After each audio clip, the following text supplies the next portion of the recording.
Good day, ma'am. My name is Angelica Nasisibaok of BSIT FPSM 2A, and I'm here to discuss about the 1935 Constitution, which is known as the Commonwealth Constitution. What is Commonwealth?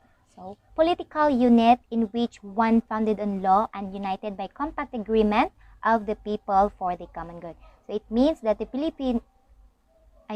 people or the citizen within a certain country has the supreme power to decide for the common good of the nation. What is behind this 1935 Constitution? Treaty of Paris done, American colonization started. So, as we all know, the Treaty of Paris was the signing of contract to have peace with the American and the Spanish War. So they ended their war through a Treaty of Paris. Then after that Treaty of Paris, the American decided to colonize, or the American has the right to govern the Philippines. It started from the year 1898 to 1901. So there are two acts that the United States Congress established for the Philippines. It is considered as effective constitution. So number one is the Organic Act of 1902, which is known as the Cooper Act. This act is provided as a creation, or for the creation of the popularly elected Philippine Assembly. So there are bicameral legislature. When you say bicameral, it has two legislative chambers or rooms within the government. So namely, these are Philippine Commission, or serve as the upper house, and letter B is the Philippine Assembly or the lower house. Okay, next. So there are two key provisions in which this act has. Number one is Bill of Rights for Filipinos. So there is Bill of Rights for Filipinos written in this Organic Act of 1902. The letter B, there is an appointment of two non-voting Filipino resident commissioners of the Philippines for as the House of the Representatives of America. So they will serve as the House of Representatives in the U.S. The two non-voting Filipinos. That is under the Act of 1902. So, Organic Act of 1902 was the first organic act that has been established in the Philippines. The second act that has been established in the Philippines by the United States Congress is the Philippine Autonomy Act of 1916, or known as the Jones Law. So this act was an act that modified Philippine government. So the structure of the Philippine government has been changed. So as we all know, in the bicameral legislature, the upper house was a Philippine Commission. So it was changed into Senate under the Philippine Autonomy Act 1916. So there is no Philippine Assembly, but rather there is a Senate. Okay. So then, Filipino voters elected Senate members. So, the Senate members will be elected by the Filipino voters. And then, under this Jones Law, it explicitly declared the United States purpose. It means it is clearly stated there that the United States wanted to end their sovereignty over the Philippines. And then, stable government was equivalent to Philippine independence. So, as soon as there is a stable government has been established or built within the Philippine government, so that will be the time that the Philippines will be considered as an independent country. Okay. Another act that has been passed to the Congress of the U.S. is the Harry-Harris Cutting Act of 1932. So this act is the first law setting a specific date for Philippine independence from United States. They granting a Philippine independence in this act, under this act or inside this act, is a specific date. There is a specific date for Philippine independence from the United States. That is their promise. So this this act was passed to the Congress of the United States because of the pressure between the American farmers and the Filipino leaders who are also eager to run their own government. That's why they passed this Harry-Harris Cutting Act. And then this act, not that one. And then this Harry-Harris Cutting Act required an approval from the Philippine government. But Manuel L. Quezon didn't approve this or didn't agree with this Harry-Harris Cutting Act because he observed or he knew that there is an indefinite retention of the U.S. military bases in the Philippine Islands. There is no, for Manuel L. Quezon, the United States only promise and have no definite, have no precise plan to give the Philippines an independence. Next one is, so the Harry-Harris Cutting Act in 1932 failed, and then followed by Tidings-McDuffie Act on 1934. It is known also as the Philippine Commonwealth and Independence Act. So this act, this law, established the process of fully achieving the independence of the Philippine Islands for a 10-year transition period. So after 10 years, the Philippines will be considered as an independent country. So that's inside or under the Tidings-McDuffie Act. Constitutional Convention. So this Constitutional Convention, So in this act, under the Tidings-McDuffie Act, it was mandated that the Philippine legislature should call for an election of the delegates by a constitutional convention. Constitutional convention means it is an agreement between states for regulations of matters. And this matter is all about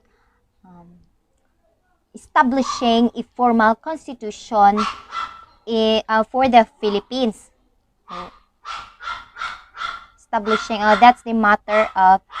the purpose of Tidings-McDuffie Act, to establish a formal constitution for the Philippines. That's why they call for an election. They mandated the Philippine legislature to call for an election.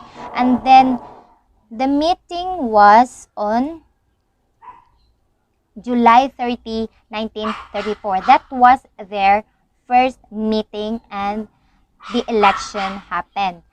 So, the elected president of the Constitutional Convention was Claro M. Recto.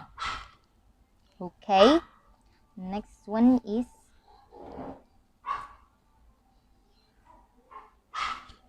fast forward on February 8, 1935, the matter that has been mandated by the purpose of Tidings-McDuffie Act to establish or to create a formal constitution on February 8, 1935, it was passed on to the Congress of the United States and was approved. the Constitutional Convention work was approved during February 8, 1935. So, the Constitution was approved at it on February 8, 1935, and then was ratified by Franklin B. Roosevelt, who is the President of the United States of America that time. So he confirmed that the Constitution that was made by the Constitutional Convention has been approved. And then also, it happened on March 25, 1935. And it also ratified by the Filipino voters through a national plebiscite. National plebiscite, it means the whole citizens will vote for or will decide if they will agree or disagree with that constitution they have made. It was on May 14, 1935. So the voting goes on May 14, 1935. And then it was already confirmed, so it is already established, effectively established, because there is already the voting, and it resulted that this constitution, the formal constitution, was already approved. So the first election of this 1935 constitution were held on September 1935, and the elected unanimously by the voters as a president in this 1935 Commonwealth Constitution was Manuel L. Quezon. Okay, so this is, let's see about the preamble of the 1935 Commonwealth. Means this is the introductory part of the 1935 Commonwealth. So I'm gonna read this one. The Filipino people, imploring the aid of divine providence in order to establish a government that shall embody their ideals, conserve and develop the patrimony of the nation, promote the general welfare, and secure to themselves and their posterity the blessings of independence under regime of justice, liberty, and democracy, do ordain and promulgate this constitution. So that is the introductory part of the 1935 Commonwealth. I'm going to state the summary of this 1935 Commonwealth Constitution. It was written in 1934. That was in Tidings McDuffie, made by the Constitutional Convention, by the leadership of Claro M. Recto. It was approved or adopted by the Philippine Commonwealth starting from the year of 1935 to 1946. So this 1935 Commonwealth Constitution serves as a transitional administration, which means it is the way of the Americans or the American government to prepare the Philippine government to their achievement to become an independent country. So that was the aim of this constitution, to help the Philippine government to run their own government without the help or without the connection of the other government or the other country, without the colonizing of the other country. And then, this 1935 in this 1935 Commonwealth Constitution, it provided originally a unicameral National Assembly. Means it has only one or single legislative chamber or room in the government. So it is composed of a president and a vice president elected as a 6-year term. Elected as a 6-year term without re-election. Okay. But on 1940, the unicameral National Assembly has been modified or changed into bicameral Congress. Means it has two legislative room or chamber, which is composed of a Senate and a House of Representatives. So, and also it was changed the year. It was also limited the year of the president and the vice president. The president and the vice president has only 4-year term. Not unlike in the unicameral National Assembly, it was 6-year term. But now it already became the bicameral Congress. So the president and the vice president had only 4-year term and 1 re-election. And this bicameral Congress given the right to suffrage where the male citizens they originally has the right to suffrage, male aging 21 years old and above. So this suffrage was extended to women 2 years right after the adoption of the Constitution. Next one is, so the Commonwealth was briefly interrupted by Japanese. So, as the Commonwealth goes on, because it's already approved in the Philippines, and then suddenly the Japanese invaded the Philippines. As I said, the Commonwealth was interrupted by Japanese, and the Japanese established a new form of government.